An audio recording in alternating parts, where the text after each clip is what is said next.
네, 안녕하세요. 아주대학교 사이버보안학과 곽재인 교수입니다. 먼저 이렇게 어려운 자리 불러주셔서 감사드리고요. 금융 전문가 분들 앞에서 제가 감히 금융 혁신을 이야기를 하는 게 맞는지는 잘 모르겠지만, 일단은 제가 생각하고 있는 망분리 규제 그리고 망분리 규제 완화를 통해서 생각해 볼 수 있는 것들에 대해서 일단은 좀 간단하게 말씀을 드리도록 하겠습니다. 네, 요거는 그냥 그 페이지 수 채우려고 넣어놓은 거라서 잠깐 그냥 봐주시면 될 것 같고요. 네, 먼저 망분리 규제 완화 또는 이제 금융권에서의 망분리 이슈가 상당히 많이 이제 논의가 됐었고, 상당히 오래전부터 논의가 되기도 했었죠. 주로 규제를 완화를 해야 되고, 망분리 규제 때문에 이제 많은 부분들을 할 수가 없다. 신기술 도입에 저해가 되고 연구 개발에도 저해가 되고 하다못해 이제 클라우드를 자유롭게 활용을 하는 것 자체도 이제 힘들다라는 얘기들이 상당히 많았었습니다. 근데 금융권뿐만이 아니라 망분리 규제로 인해서 뭐 다양한 산업 분야 또 공공기관들도 마찬가지였고요. 규제 완화에 대한 목소리는 계속해서 있었습니다. 대표적으로 이제 금융권에서 보게 되면 뭐 가장 최근 기사들로만 좀 찾아본 내용인데요. 금융권에 특화된 형태의 인공지능 또는 이제 LLM을 활용을 할 수 있는 기회도 필요하고, 그러기 위해서는 망분리 또는 이제 서버와 관련된 다양한 형태의 규제들에 대해서 개선을 해야 된다라는 목소리가 상당히 많이 있었습니다. 물론 이제 금융권뿐만이 아니라 공공기관 전체에서 다양한 형태의 완화 요구가 있었던 것도 사실이고요. 그리고 8월 달에 드디어 이제 금융위원회에서 망분리 10년 만에 손질을 하고 금융권에서의 망분리 규제를 완화하겠다라고 발표를 했습니다. 상당히 획기적인 일이죠. 공공기관이라던가 이런 다양한 망분리 규제가 적용이 되고 있는, 망분리 환경이 적용이 되고 있는 산업 분야에서 이제 처음으로 규제 완화를 하겠다라고 발표한 부분이기 때문에 처음에 발표를 할 때부터 상당히 이슈가 됐었습니다. 그리고 저같이 이제 보안 쪽을 전공을 하는 사람들 입장에서 보면 이제 망분리 규제를 완화한다라는 것 자체는 솔직히 이렇게 쉬운 결정은 아니었을 거라고 생각이 듭니다. 그렇기 때문에 망분리 규제 완화를 발표를 한 이제 금융권에 대해서 상당히 이제 우려에 대한 목소리도 있었고요. 그리고 기대에 대한 목소리도 같이 있었던 걸로 기억하고 있습니다. 그러면 왜 망분리 규제에 대한 부분들이 보안적인 측면에서 봤을 경우에는 금융권에서 망분리 제도를 활용을 하면서 어느 정도는 보안과 관련된 부분들에 있어서 이제 보완을 해줄 수도 있고 보장을 해줄 수도 있고 뭔가 이렇게 검증을 해줄 수도 있는 그런 형태의 제도로서 자리를 잡아왔었는데, 왜 망분리 제도 자체가 규제로서의 신기술 도입을 저해하는 형태고, 그리고 왜 클라우드 활용에 대해서 자꾸 방해를 하는 그런 이제 규제로만 받아들여지게 됐는지에 대해서 간단하게 좀 말씀을 드리면, 갈라파고스 신드롬이라고 하는 그런 형태의 용어들이 상당히 많이 있었죠. 즉 너무 이렇게 한쪽에만 틀에 갇혀 있어서 내수 시장에만 집중을 하다 보니까 이제 글로벌 진출이라던가 해외 신기술 도입이라던가 하는 부분들에 있어서 좀 제한적인 부분들이 많이 있었다라는 부분들 뭐 다들 이해를 하실 거고 느꼈을 거라고 생각이 듭니다. 그런 의미에서 갈라파고스 신드롬이라고 하는 용어들이 최근에 금융권에서의 망분리 규제 완화를 요구를 하는 그런 목소리에서도 연초부터 상당히 좀 많이 나왔었던 그런 얘기들이고요. 그럼 갈라파고스가 도대체 규제를 뭐 이렇게 완화를 하고 뭐 이런 거랑 무슨 상관일까를 생각을 해보시면, 갈라파고스 자체가 이렇게 섬으로 이루어져 있고 뭐 이렇게 육지하고 상당히 많이 떨어져 있는 지역이 있잖아요. 그래서 본래 이제 그 자생적으로 존재를 하는 식물들이 상당히 많이 있었다라고 합니다. 그런 만큼 좀 뭔가 이제 접근 자체도 힘들고 자체적으로 뭔가를 해결해야 되는 그런 형태의 이제 위치를 하고 있는 제도인데, 일본 같은 경우에 80년대 초반부터 내수 시장의 제조업에 상당히 좀 특화를 해서 산업에 좀 포커스를 맞췄었고요. 그만큼 일본 경제가 상당히 활성화가 됐었다라고 합니다. 근데 너무 내수 시장에 집중을 하다 보니까 해외 수출뿐 아니라 해외에서 신기술을 도입하는 것 자체가 이제 상당히 어려워지는 그런 문제가 발생을 하면서 수출 저하 또는 이제 경기 침체 따라서 부동산 뭐 금융 분야에서의 혁신 자체가 상당히 이제 뒤처지는 그런 형태의 현상이 나타나기 시작을 했고요. 그러면서 2000년대 초반에 이제 잘라파고스라고 하는 용어를 일본에서 갈라파고스 신드롬이라고 하는 용어를 이제 처음으로 사용을 했다라고 하고 있죠. 그만큼 근데 이제 위치를 보시게 되면 갈라파고스 제도도 마찬가지고 일본도 마찬가지고 한국도 마찬가지고요. 상당히 고립적인 위치에 있는 것을 보실 수가 있습니다.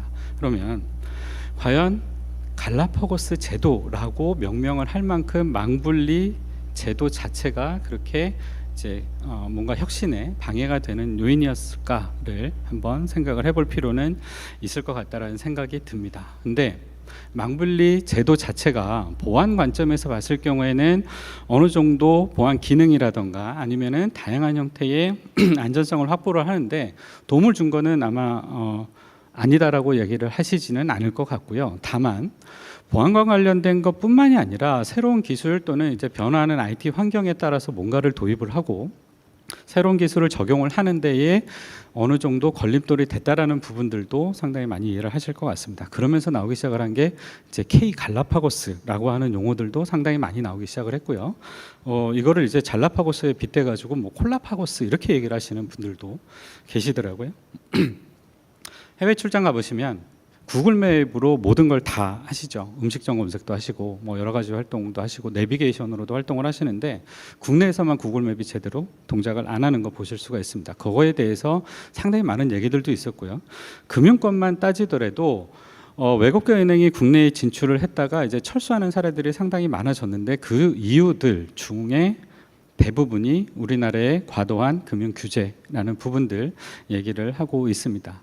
앞에서 말씀드렸던 갈라파고스 신드롬이 일본 쪽에서 계속해서 제기가 되었던 그런 현상하고 우리나라에서 어떤 제도 또는 규제를 통해서 금융권에 대한 내수에 포커스를 맞추는 부분하고 일맥상통하는 부분이 있다라는 부분은 어느 정도 이해가 가실 거라고 생각이 듭니다. 그러면 왜 우리나라에서 금융권에 대한 규제 또는 우리나라의 금융시장 자체, 금융업체 또는 신기술을 개발하는 업체들이 왜 국내의 규제에 맞춰서 개발할 수밖에 없었느냐에 대한 부분들도 한 번쯤은 생각해 보실 수가 있을 것 같습니다.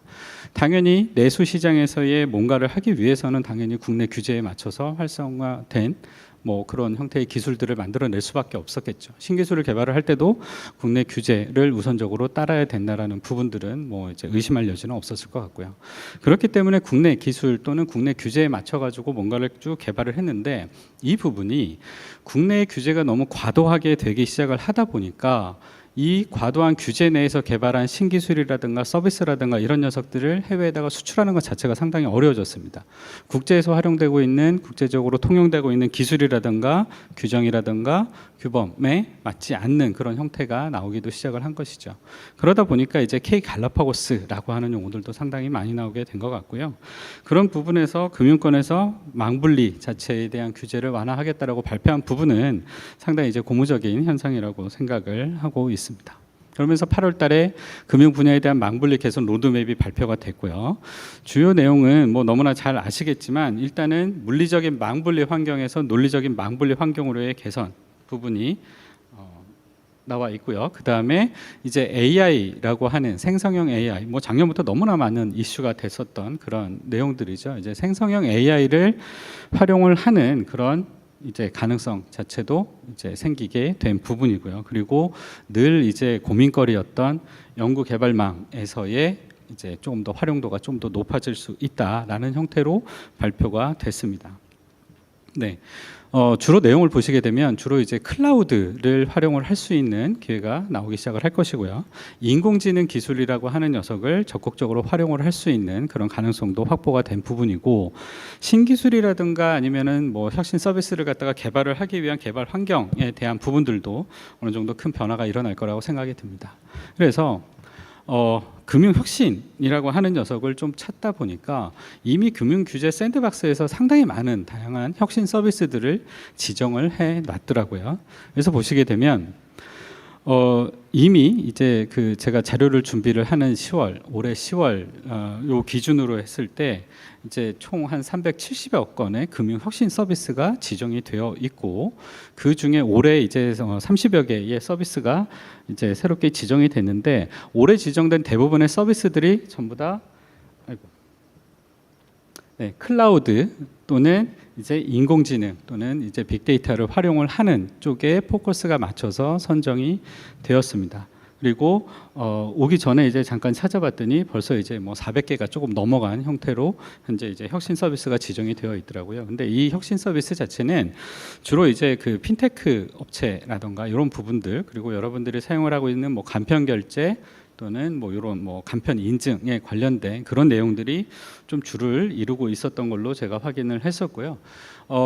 내용을 보니까 여기에 상당히 자세하게 나와 있습니다. 이 서비스가 어떤 서비스를 제공을 하는 것이고 어떤 기능을 가지고 있고 그 다음에 어떤 내용으로 지정이 된 것이다 라는 부분이 전부 다 이제 그 문서화돼서 다운로드 받아서 확인을 해 보실 수가 있는데요. 제가 몇 개 다운을 받아서 봤더니 대부분의 금융 혁신 서비스로 지정된 서비스들조차도, 물론 이거는 이제 금융권 망분리 규제 완화가 발표되기 전에 이제 지정이 된 것들이죠. 그 내용들의 대부분은 기존의 망분리 제도, 물리적인 망분리 제도를 준수하면서 내부에서 어떤 특정 서비스라던가 이런 부분들을 이용을 할 수 있거나 아니면 데이터를 활용을 할 수 있는 형태의 일부 제한적인 예외 규정을 적용을 한 서비스들이 대부분이었습니다. 그러니까 망분리 규제라고 하는 녀석이 실질적으로 도입이 되고 그 다음에 단계별로 뭐 이제 그 수준을 맞춰 나가면서 완벽하게 이제 규제 완화가 되고 뭐 제도적인 측면까지 보완이 된다라고 하게 되면 이런 부분에 있어서의 혁신 서비스들은 훨씬 더 많이 늘어날 수가 있겠죠.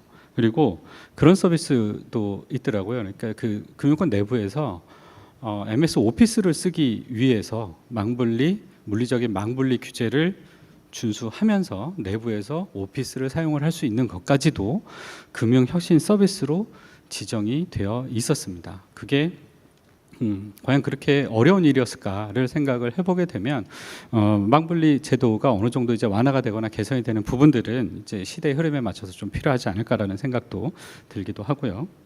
그리고 10월 초에 발표된 내용이죠. 망분리 규제 완화가 발표된 이후에 금융 혁신, 그러니까 금융 규제 이제 샌드박스에 접수된 내용을 보시게 되면 추가적으로 187건이 접수가 됐다라고 나와 있습니다. 그러니까 망분리 규제 완화 자체가 얼마나 이제 금융 혁신을 추구를 하는 데 있어서의 중요한 걸림돌이었는지 아니면 제도적으로 뭔가 조금 불편한 내용들이었는지를 갖다가 극단적으로 볼 수 있는 내용일 것 같고요. 먼저 이 내용을 잠깐 보시게 되면, 그리고 이미 3월 초에 300개의 금융 혁신 서비스를 지정을 했다라고 금융위원회에서도 발표를 했고요. 이미 여러분들께서 많이 활용을 하고 계시는 다양한 형태의 뭐 증권거래 플랫폼이라든가 소수점 투자, 그다음에 대출 상품 비교 플랫폼 자체가 금융위원회에서 이미 이제 금융 혁신 서비스로서 지정이 됐습니다. 혁신성에 대한 부분 1, 2, 3위, 뭐 그다음에 소비자 편익에 대한 부분들을 이야기를 하고 있고요. 대부분 이제 핀테크 서비스에 포커스가 맞춰진 형태들의 서비스들이 300여 개가 금융 혁신 서비스로 지정이 되어 있습니다.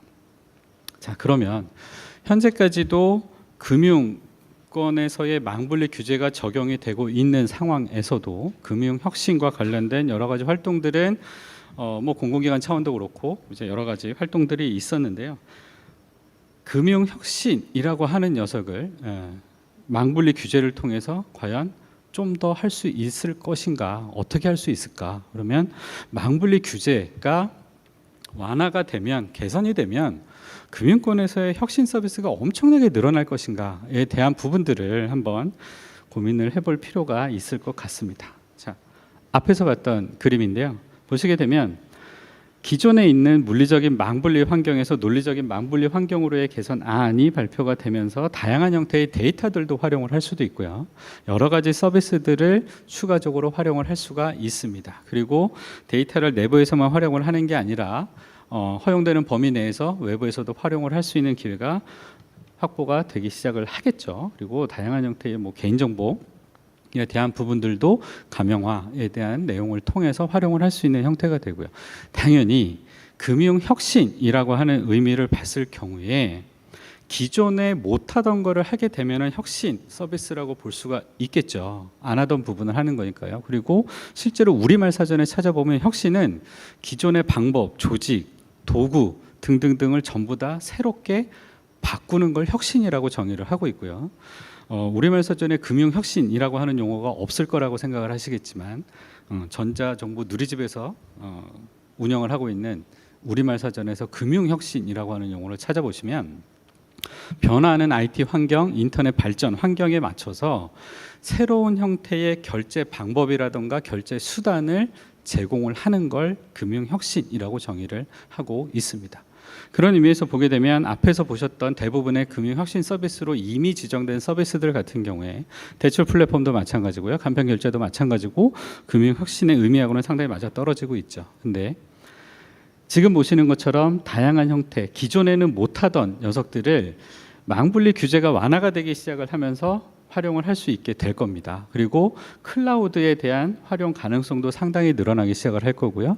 기존에 제한적으로밖에 사용을 할 수 없었던 생성형 AI에 대한 기술도 사용을 할 수 있는 여지가 생겼습니다. 그리고 연구 개발망에서도 활용을 할 수 있는 데이터들에 대해서도 상당히 많은 여유가 생길 수가 있겠죠. 근데 보시게 되면 자, 기존에 분리가 되어 있었어요. 외부에서의 접점 자체가 그렇게 많지가 않았었습니다. 근데 망분리 규제 완화가 되기 시작을 하면서 외부와의 접점 자체, 지금 표시하는 부분들이 전부 다 외부와의 접점이라고 보시면 되겠죠. 외부의 접점 자체가 상당히 많이 늘어날 수밖에 없는 상황이 되는 거고요. 이렇게 되면 공격자 입장에서 공격을 수행을 할 수 있는 공격 표면, 어택에 대한 서페이스 자체가 상당히 많이 늘어나는 결과를 가지고 올 수가 있습니다. 그렇기 때문에 망분리 개선 로드맵에서도 발표를 하신 것처럼 자율 보안에 대한 부분들을 상당히 강조를 하고 계신 걸로 내용을 봤는데요. 자율 보안에 대한 부분들은 제가 생각할 때 보안 관점에서 보면 상당히 무서운 얘기가 되는 거고요. 상당히 위험한 얘기가 될 수도 있고, 그리고 책임에 대한 부분들이 엄청나게 많이 수반이 되는 그런 형태의 용어라고 볼 수가 있습니다. 말 그대로 자율보안 못하면은 네가 책임져 라는 얘기가 되는 거죠. 그 부분은 내가 제대로 하지 못하면 거기서 발생을 할 수 있는 모든 보안 사고에 대한 책임은 직접 져야 되는 그런 상황이 될 수밖에 없습니다. 그렇기 때문에 망분리 규제 완화를 통해서 발생 가능한 형태, 그리고 고려해야 될 공격 표면들에 대해서는 반드시 먼저 고민이 되어야 되는 거 반드시 이제 좀 고민을 해보실 필요가 있을 것 같고요.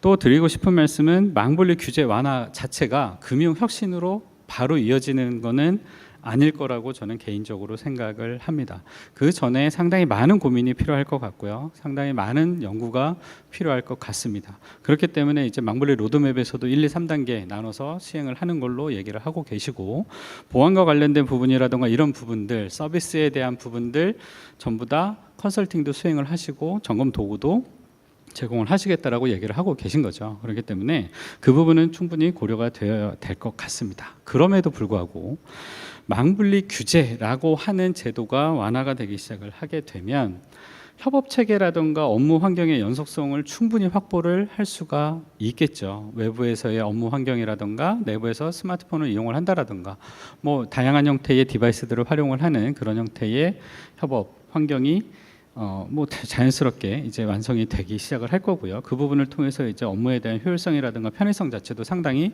증가가 될 것으로 생각이 됩니다. 그리고 최근에 이제 활용도가 상당히 많은 클라우드 관련된 여러 가지 기술들, 그리고 AI와 관련된 다양한 기술들에 대한 뭐 이제 적용이라든가 아니면 활용 측면에서도 상당히 이제 유연성을 확보를 할 수가 있을 것 같고요. 이런 부분들에 대한 녀석들이 전부 다 이루어지게 되면 뭐 효율성, 업무에 대한 효율성이라든가 아니면 새로운 아이디어를 개발을 하는데 상당한 도움을 가지고 올 수 있을 것으로 생각이 됩니다. 그걸 통해서 금융권에서의 혁신 서비스가 이제 창출이 될 것으로 생각이 되고요. 그렇기 때문에 금융권에서의 망분리 규제 완화를 시작하는 것 자체가 큰 혁신의 시작이 아닐까라는 생각을 하고 있습니다. 앞에서 보셨던 다시 장표로 오시게 되면 망분리 규제 완화 발표 이후에 180여 건 뭐 정도가 이제 접수가 됐다라고 말씀을 드렸었죠. 분석을 쭉 해보면 망분리 개선 관련 서비스가 대부분을 차지하는 걸로 발표가 됐습니다. 그러면 지금까지 혁신 서비스로 지정이 됐던 여러 가지 서비스들이 있을 텐데 망분리 규제 완화가 발표가 되기 시작을 하면서 상당히 많은 형태가 망분리 규제를 통해서 진행을 하지 못했던 녀석을 혁신 서비스로서 뭔가를 제공을 하겠다, 개발하겠다라는 의미가 될 수가 있겠죠. 그래서 대부분의 내용들이 전부 다 망분리 개선과 관련된 내용이라고 현재 발표가 됐고요. 보시게 되면은 보안과 관련된 분야에서도 상당히 많은 형태의 혁신 서비스 약 70% 정도가 이제 접수가 된 걸로 파악이 됩니다. 이렇게 발표가 됐었죠. 그래서 이 녀석들이 이제 신규 서비스로 지정이 되게 되면 금융권 환경에서도 상당히 많은 변화가 일어나지 않을까 생각이 됩니다. 그러면 실제로 클라우드와 생성형 AI를 활용을 하는 관점에서 보게 되면 크게 한 4가지 정도 이제 좀 뭔가 혁신적인 서비스에 대해서 말씀을 드려볼 수가 있을 것 같은데요. 이미 생성형 AI 같은 경우에는 많이 활용을 하고 계신 걸로 알고 있습니다. 제한적이긴 하지만 활용을 하셨던 걸로 알고 있고요. 실제로 이제 규제 완화를 통해서 적극적으로 활용을 할 수 있다라고 하게 되면 상당히 다양한 형태의 업무 환경이라든가 신규 서비스 개발에 활용을 하실 수가 있지 않을까라는 생각을 했고요.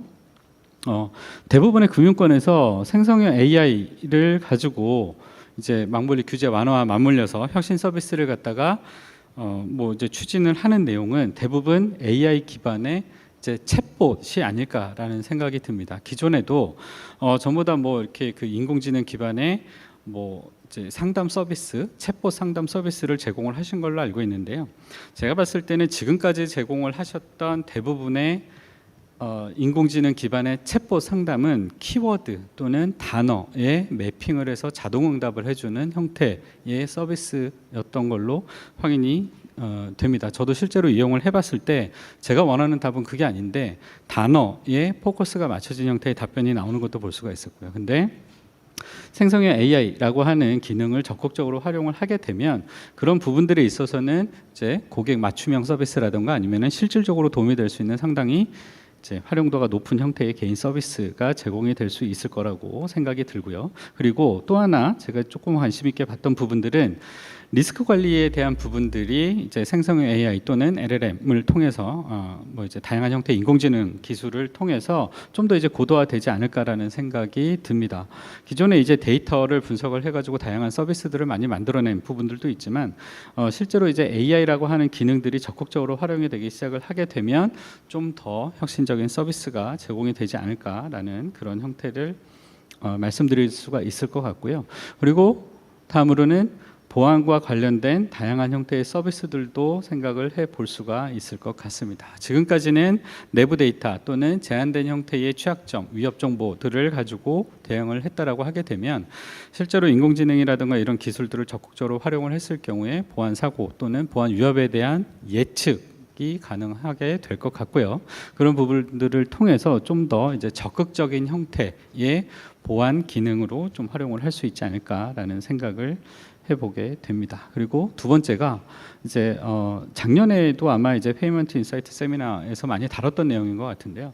이제 시큐리티 토큰 오퍼링 또는 이제 뭐 이제 CDBC와 관련된 내용들이 쭉 있는데요. 이 부분에 있어서도 현재 이제 한국은행에서 CDBC 관련해 가지고는 뭐 테스트를 많이 진행을 하고 있는 걸로 알고 있습니다. 근데 그런 부분들이 이제 규제 완화 또는 이제 다양한 형태의 테스트베드 활용, 그다음에 데이터 활용, 그다음에 관련된 연관된 형태의 다양한 정보들을 활용을 하면서 좀 더 적극적으로 연구가 진행이 될 수 있지 않을까라는 생각을 해보게 되고요.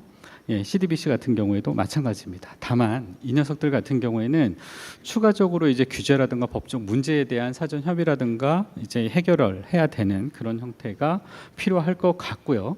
기술적인 부분에 있어서도 고려해야 될 부분들은 아직까지도 많이 남아 있는 걸로 보여집니다. 실제로 블록체인 기술에 대한 확장성이라든가 안전성, 그 다음에 이제 관리적인 측면에 대한 부분들도 충분히 고려가 돼야 되는 그런 형태로 보여지고요. 그리고 이런 녀석들이 실제로 혁신 서비스로서 뭔가 제공이 됐을 경우에 이 부분들을 일반 국민들이 그럼 얼마나 적극적으로 받아들일 수 있는가에 대한 부분들도 고민이 되지 않을까라고 생각이 됩니다. 그리고 세 번째는 이제 인베디드 파이낸스에 대한 부분인데요. 실제로 많이 경험을 해 보셨을 겁니다. 배달 앱에서 음식 주문과 동시에 간편하게 보험에 가입을 하는 형태가 기능이 제공이 되고 있는데 저도 며칠 전에 실제로 봤었거든요. 배달 앱을 사용을 하는데 주문을 하고 났더니 보험과 관련된 광고가 뜨면서 이제 가입을 하려면은 간편하게 가입을 할 수 있다라는 형태로 안내를 하고 있는데, 그런 형태의 인베디드 파이낸스 서비스들 자체가 상당히 좀 고도화되지 않을까라는 그런 생각을 해보게 됩니다. 그렇게 되면 사용자 입장에서는 접근성 자체가 상당히 수월해지기 시작을 할 거고요. 딱딱하게만 여겨지는 금융권에서의 서비스를 이용하는 방법, 이용하기 위해서 접근을 해야 되는 소통 창구들에 대한 부분들이 상당한 편의성 형태로 다가올 수 있을 것 같습니다.